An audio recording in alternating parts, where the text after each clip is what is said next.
Oi, meu nome é Maísa e no vídeo de hoje eu vim trazer algumas leituras que eu fiz no mês de dezembro. Antes de mais nada, é a primeira vez por aqui? Gosta de falar de livros, de leituras coletivas, de tags literárias? Te faço um convite para se inscrever no canal, te peço a gentileza para curtir, compartilhar, fazer comentários, me seguir nas outras redes sociais. Todas essas informações ficam aqui no box de descrição. Bom, o mês de dezembro foi um mês complicado para leituras, não rendeu muito, não consegui finalizar toda a minha lista de leituras prevista, mas tudo bem, é aquele mês para a gente estar em família, então fui curtir meus sobrinhos, preparar a ceia, que é uma coisa que eu não sou muito boa, mas foi divertido e é isso que importa. Então, li menos, foi o mês que eu li uma quantidade menor de livros. E tá tudo bem, não tem problema nenhum em relação a isso. E por isso decidi compartilhar apenas 5 leituras.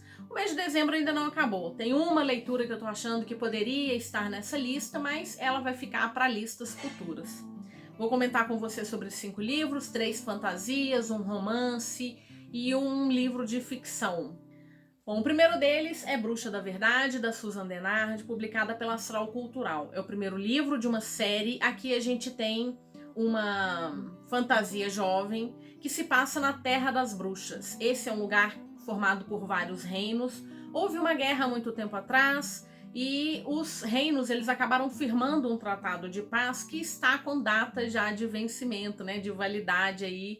Então, esses governantes vão se reunir para tentar aumentar a data desse tratado para que eles permaneçam em paz. Um dos governantes é o príncipe Merrick e ele tem muito interesse em conseguir acordos comerciais porque o reino dele foi um dos mais afetados. Ele tá assim com o povo realmente com muita fome, porque a sua terra ficou árida depois da guerra.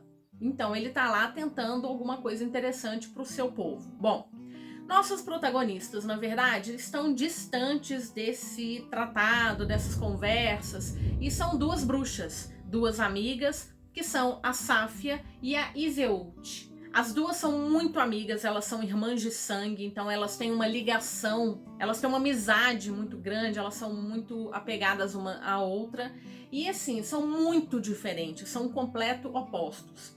A Sáfia é uma bruxa da verdade, ela consegue determinar se o que a pessoa está falando é verdade ou não, que é uma habilidade muito buscada, procurada por governantes.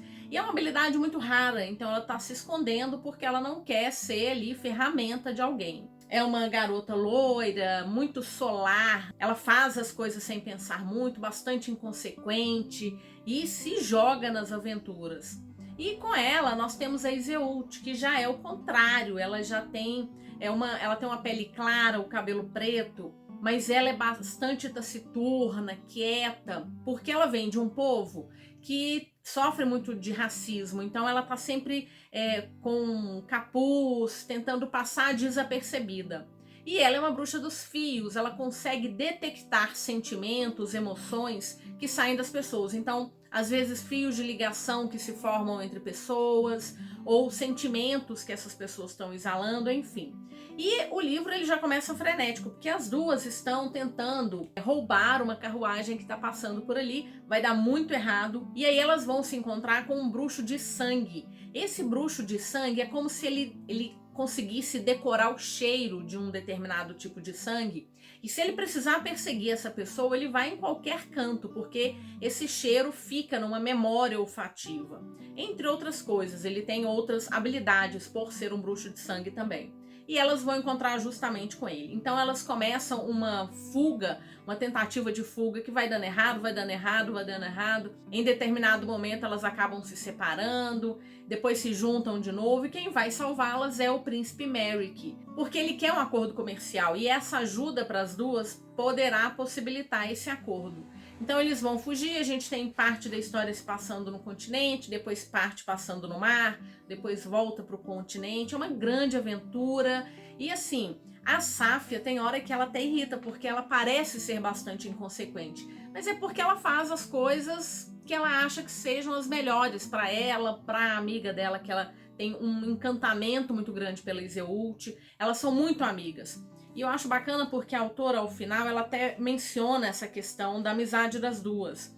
Amizades podem ser tão épicas quanto romances, talvez até mais. E eu queria que o mundo visse isso. Então é uma história sobre a amizade dessas duas bruxas, acima de tudo. Claro que existem algumas perguntas, né? Por exemplo, a Safia é dita como uma bruxa com um grande poder, que saber a verdade é um grande poder, mas a gente vai descobrir que às vezes a pessoa acredita tanto em alguma coisa que isso passa a soar como verdade. Então não necessariamente é uma verdade verdadeira, alguma coisa nesse sentido. Então é uma habilidade que precisa convencer a gente de que ela é tão poderosa. Mas eu acredito que essa história tem muito mais relação com uma profecia que pode envolver ou não essas duas amigas. Então não tem tanto a questão de ser a bruxa da verdade.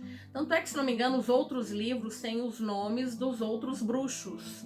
Eu não sei como é que vai ficar a tradução na hora que vir para o Brasil, mas eu acho que vale ressaltar que é um livro de amadurecimento dessas duas, mas que vai enfatizar muito essa amizade, que eu acho muito bacana. Gosto muito das duas personagens, gosto muito dessa dualidade que elas representam, bem yin e yang, e eu acho que elas poderão aí trazer momentos bem interessantes. Quero continuar lendo a série e eu gostei bastante desse primeiro livro, é isso, assim, ele é frenético do início ao fim. Tem muita informação, a gente é jogada nelas, porque livro de fantasia, quando ele apresenta o mundo, ele costuma ser mais lento. A apresentação aqui não, ela já te joga na ação e você vai entendendo quem são os personagens, as habilidades, que mundo é esse. E só senti muita falta de um mapa. Realmente, assim, eu tive que buscar um mapa na internet, porque eu gosto de saber como é que esses personagens estão se movimentando, para onde eles estão indo. Acho que vale pensar nisso para as próximas edições. Outra fantasia jovem, O Soar da Cítara, da Joan Rhee, publicada pela Alta Novel. É o primeiro livro de uma duologia. Esse daqui foi uma leitura que eu fiz para a News, da Livraria Leitura. Então quem assina a News já recebeu a minha resenha em primeira mão. Essa é uma fantasia que se inspira no conto chinês Os Três Reinos, mas a autora, na sua nota, nos seus agradecimentos, ela faz questão de enfatizar que foi uma inspiração, mesmo porque ela transformou os três grandes generais de guerra em três grandes mulheres que são generais de guerra, né? Senhoras de guerra. Aqui nós temos um reino que está sob o comando da dinastia Qin, mas a atual imperatriz ela é muito jovem, então ela acaba não consegue de fato ser o poder dessa dinastia. Quem vai exercer esse comando é a sua primeira-ministra, que é a sua general de guerra, Miasma. Então ela detém todo o poder bélico, ela quem que é a força e que dita as regras, na verdade, para esse reino. E é interessante que a Miasma, ela também é descrita como uma grande fanfarrona. Ela é muito forte, muito poderosa, muito belicosa e também fanfarrona. Gosta de festas, de bebidas. E ela acredita que está servindo a imperatriz, mesmo que o comando todo esteja nas mãos dela. Nós temos uma outra senhora de guerra, que é a Rain. A Rain, ela tá do lado do povo, então aquelas pessoas que estão ali sofridas, passando fome, pagando altos impostos, são eles que estão ao lado da Rain. E então a gente tem camponeses, alguém que tenha desgarrado do exército. Ela tem muita dificuldade de manter a coesão entre essas pessoas e ela quer, na verdade, devolver o poder para a imperatriz. Ela não quer o poder para ela quer que a imperatriz seja de fato a comandante, né, a governadora daquele reino. E nós temos uma terceira senhora da guerra, que é uma jovem também, que é a Cigarra, que está no sul e que mantém as pessoas ali sob seu comando. Ela finge que ela é uma menina birrenta, mimada, meio louca, porque é a forma que ela tem de manter as pessoas ali sob seu domínio. Então são essas três mulheres, grandes mulheres, e todas elas têm os seus estrategistas. A Miasma tem o Corvo, a Cigarra tem a Novembro e a Rain tem a Brisa, que é a nossa protagonista. A Brisa é um excelente estrategista, mas acontece que a Rain, ela tem duas irmãs de guerra, né, como se fossem o seu comando mais alto, e uma delas é completamente atrapalhada, tão atrapalhada que coloca a Brisa numa cilada sem querer, e a Brisa acaba caindo lá no acampamento militar da Miasma. E para não morrer e para não levar também para que as pessoas que foram com ela também não sejam mortas, ela resolve usar de um estratagema. Ela diz que a lealdade dela tá mudando, né? Ela não quer mais ser leal a Rain, porque ela acredita que a miasma que é a melhor opção para o reino. E lá ela conhece o Corvo, os dois têm uma ligação muito rápida, muito forte, mas assim, uma ligação complexa, né? Cheia de meandros ali, porque nós temos lealdades, nós temos verdades, o que é melhor para o reino, o que é melhor para cada um, uma coisa bem complexa.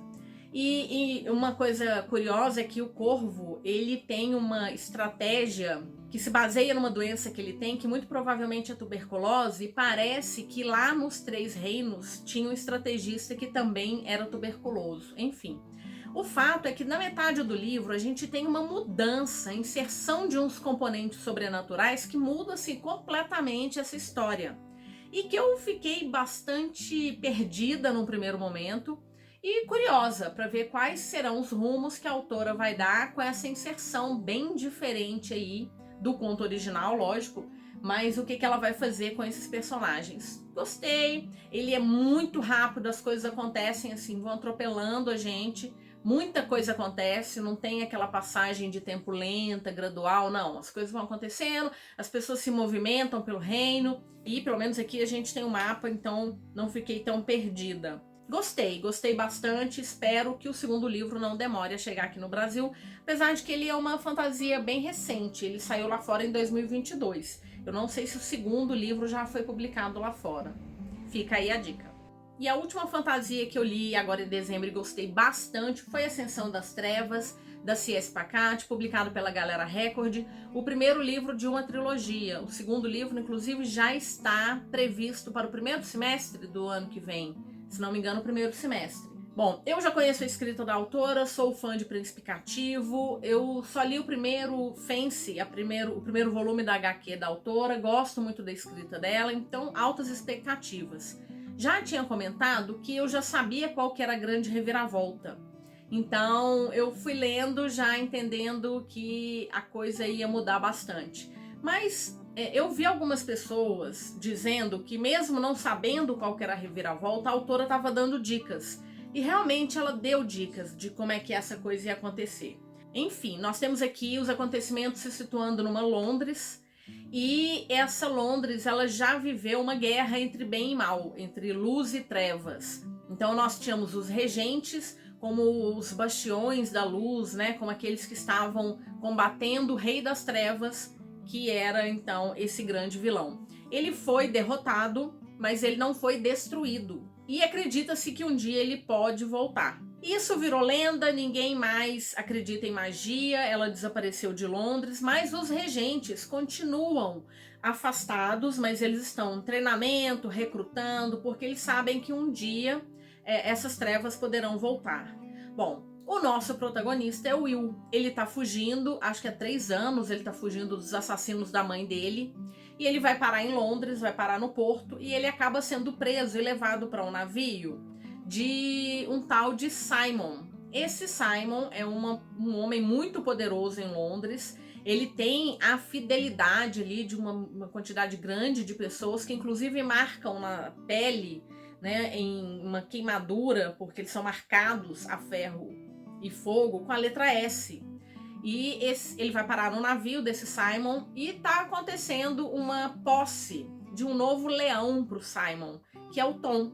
O Tom, ele tem uma força muito grande, ele é considerado, ele tá recebendo o cargo de leão do Simon.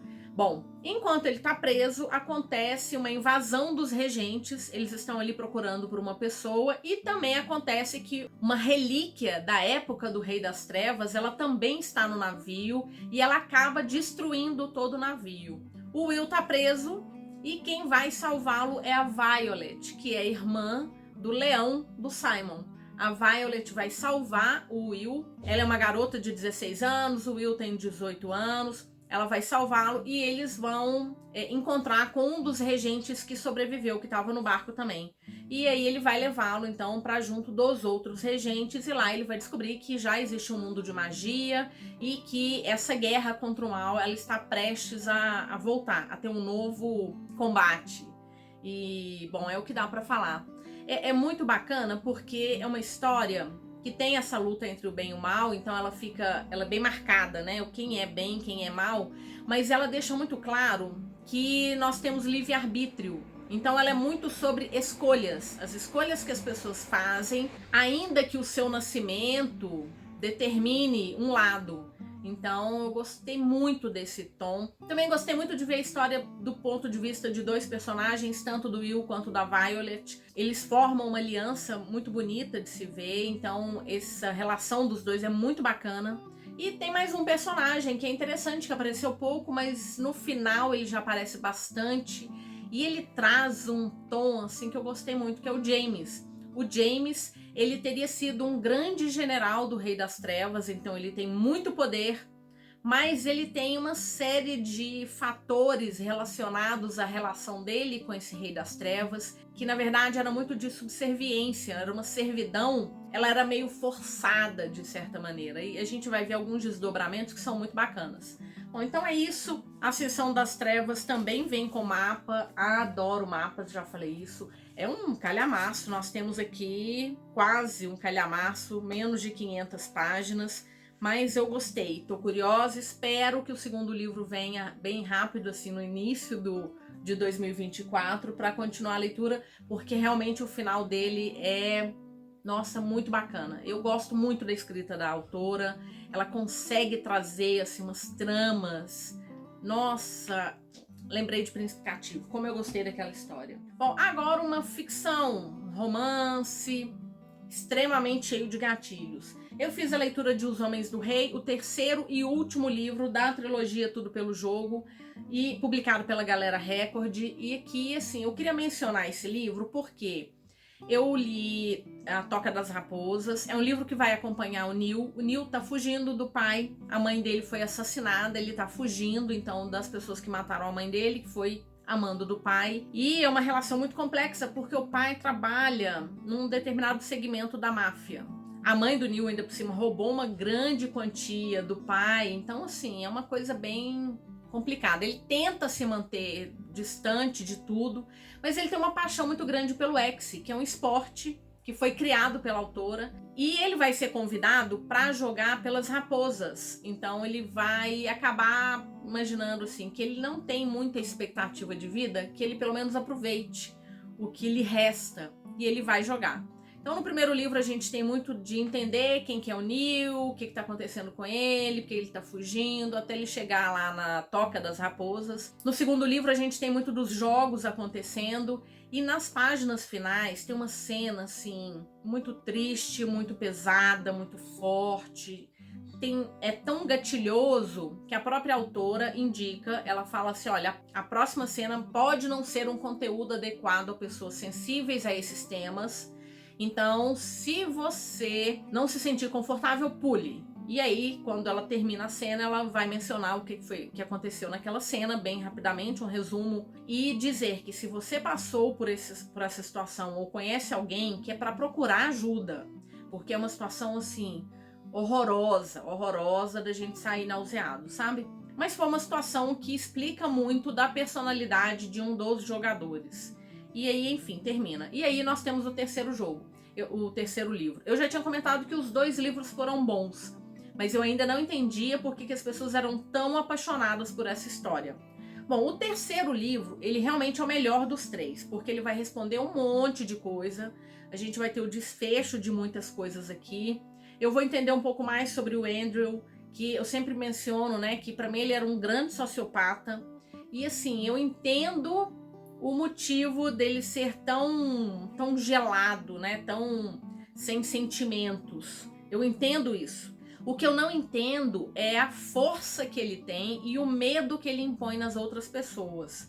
Da violência pela violência, sabe? Eu acho que poderia ser mais do que isso. Eu não consegui entender. Não, é uma história que não me pegou, sabe? A história do Andrew. Eu gosto dele, eu entendo a luta dele, mas assim, eu acho que ele precisa de ajuda psiquiátrica, ele passou por essa ajuda, mas não foi o suficiente, sabe? Eu acho que ele precisa de mais e precisava de enfatizar isso na história. Então, de certo modo, eu gostei da história, foi um bom final, mas o meu medo, quando as pessoas dizem que são completamente apaixonadas por essa história, é de romantizar e normalizar determinadas circunstâncias que acontecem aqui que não podem ser normais. Então, só para deixar um pouco gráfico, se eu recebo um copo de água, se eu não gosto dessa água, não é jogando esse copo na parede que eu vou resolver o problema. Então, a autora usa muito desse recurso. Aqui nesse segundo livro, aconteceu uma perda nesse sentido no primeiro livro, aconteceram 2 perdas no segundo livro, nesse sentido, e aqui, no final da história, assim, do nada, vamos resolver um problema, elimina o problema. Eu acho muito pesado. Eu sei que é uma história que tem máfia por trás, sabe? Mas eu tenho muita preocupação com quem fala que é uma série, que é uma trilogia maravilhosa, se a pessoa tem a percepção de que ela tá romantizando determinadas situações. Não tem nada bonito aqui, sabe? Não é uma história com final feliz, porque a gente sabe que na vida real não tem final feliz, né? As coisas se resolvem, mas é uma vida que continua.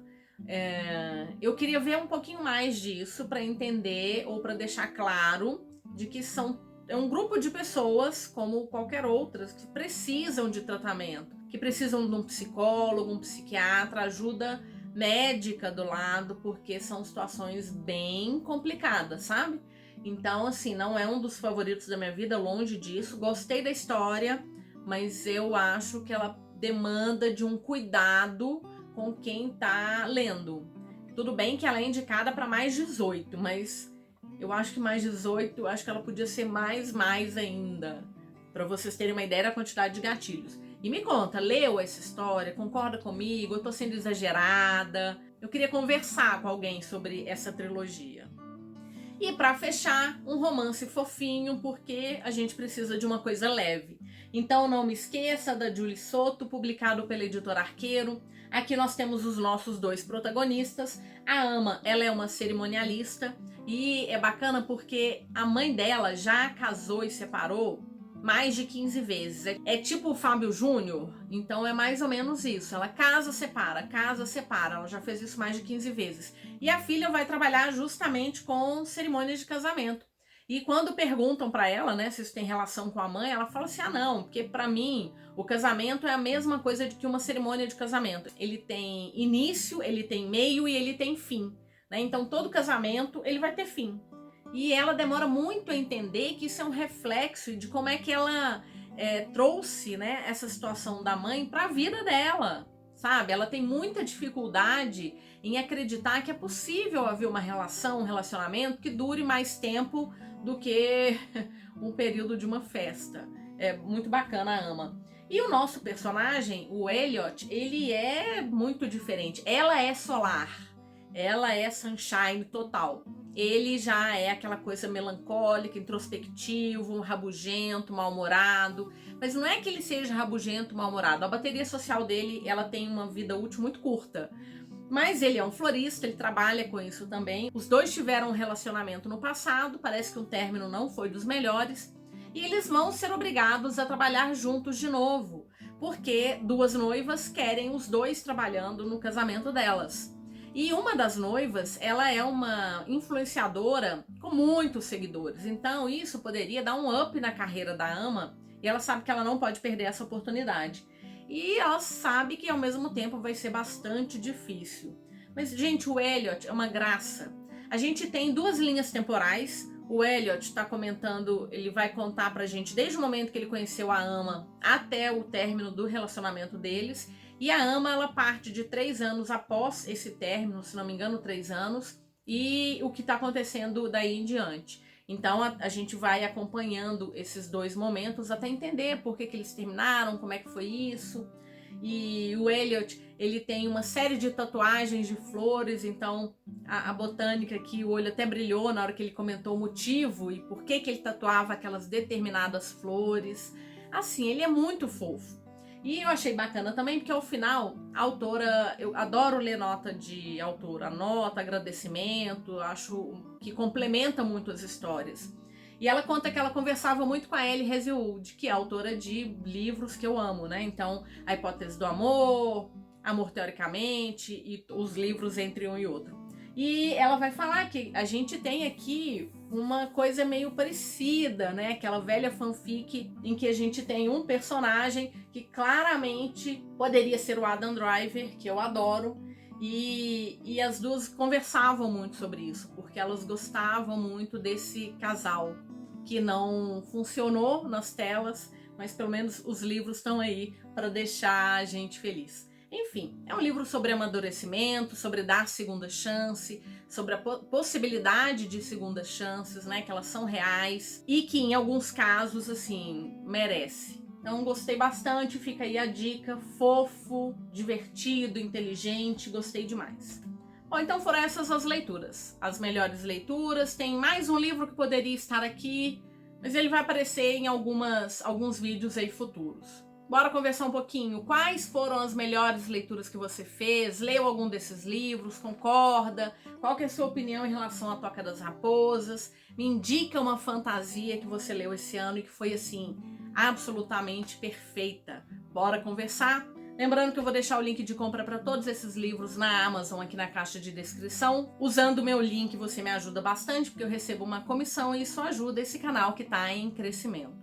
Aproveito para agradecer imensamente a companhia em 2023. Esse foi um ano assim de virada. O canal começou realmente a ter mais visualização. Ainda não está monetizando, mas ele já está num caminho mais claro em relação a isso. Então agradeço muito se você assistiu meus vídeos, se comentou, se me recomendou, e gostaria também de desejar um 2024 cheio de leituras maravilhosas, livros perfeitos, editoras que trazem as continuações de suas séries, mas além disso, muitas realizações tanto pessoais quanto profissionais, que a gente tenha um recomeço. 2023 já foi um recomeço, mas eu quero acreditar que 2024 vai ser melhor ainda. Muito obrigada pela companhia, te desejo ótimas leituras e nos vemos em 2024.